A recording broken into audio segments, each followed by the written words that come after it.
Assalamualaikum warahmatullahi wabarakatuh. Jumpa lagi di Rangga L Channel, sobat muslim yang dirahmati oleh Allah Subhanahu wa taala. Mari kita simak ulasan berikut ini. Jangan lupa subscribe, like, komen karena subscribe itu gratis. Apakah orang meninggal itu sadar bahwa dirinya sudah mati?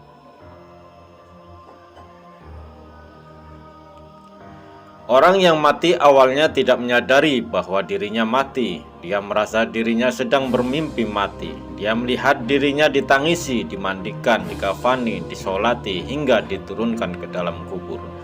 Dia merasa dirinya sedang bermimpi saat dirinya ditimbun tanah. Dia berteriak-teriak tapi tidak ada yang mendengar teriakannya.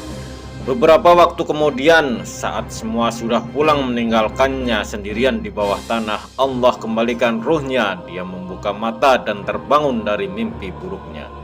Dia senang dan bersyukur bahwa ternyata apa yang dia alami hanyalah sebuah mimpi buruk, dan kini dia sudah bangun dari tidurnya.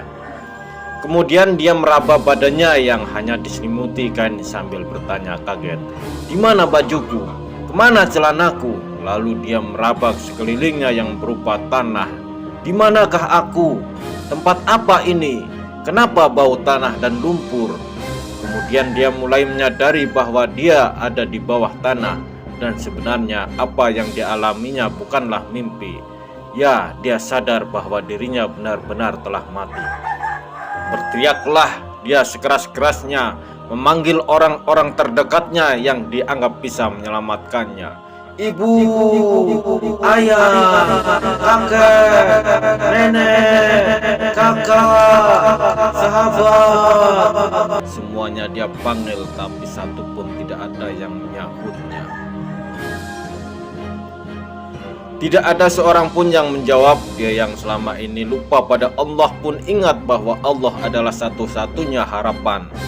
Nangislah dia sambil meminta ampun. "Ya Allah, ya Allah, ampuni aku ya Allah." Dia berteriak dalam ketakutan yang luar biasa yang belum pernah dirasakan sebelumnya sepanjang hidupnya.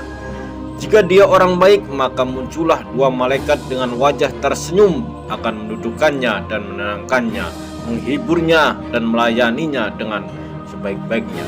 Tapi jika dia orang buruk, maka dua malaikat akan menambah ketakutannya dan akan menyiksanya sesuai keburukannya.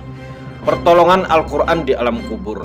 Dari Sa'ad bin Sulaim R.A. Rasulullah bersabda, "Tiada penolong yang lebih utama derajatnya di sisi Allah pada hari kiamat daripada Al-Quran. Bukan nabi, bukan malaikat, dan bukan pula yang lainnya." Al-Bazar meriwayatkan dalam kitab La Ali Masnunah bahwa jika seorang mati meninggal dunia ketika orang-orang sibuk dengan kain kafan dan persiapan pengabumian di rumahnya, tiba-tiba seseorang yang sangat tampan berdiri di kepala mayat. Ketika kain kafan mulai dipakaikan, dia berada di antara dada dan kain kafan. Setelah dikuburkan dan orang-orang mulai meninggalkannya, setelah dua malaikat yaitu malaikat Munkar dan Nangkir yang datang berusaha memisahkan orang-orang tampan itu dari mayat agar memudahkannya tanya jawab. Tetapi si tampan itu berkata, "Ia adalah sahabat karibku. Dalam keadaan bagaimanapun aku tidak akan meninggalkannya. Jika kalian ditugaskan untuk bertanya kepadanya, lakukanlah pekerjaan kalian. Aku tidak akan berpisah dari orang ini sehingga ia dimasukkan ke dalam surga."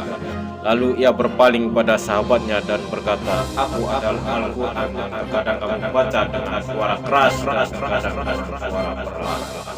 Jangan khawatir, setelah menghadapi pertanyaan Munkar dan Nakir ini, engkau tidak akan mengalami kesulitan." Setelah para malaikat itu selesai memberi pertanyaan, ia menghamparkan tempat tidur dan permadani sutra yang penuh dengan katsuri dan malailah ala himpunan fadilah amal. Allahu Akbar. Selalu saja ada getaran halur. Selepas mendengar cerita ini, getaran penuh pengharapan sekaligus kekhawatiran.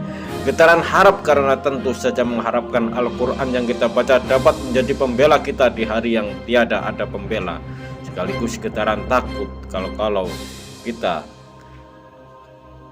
bukan berada dalam golongan orang-orang yang selamat.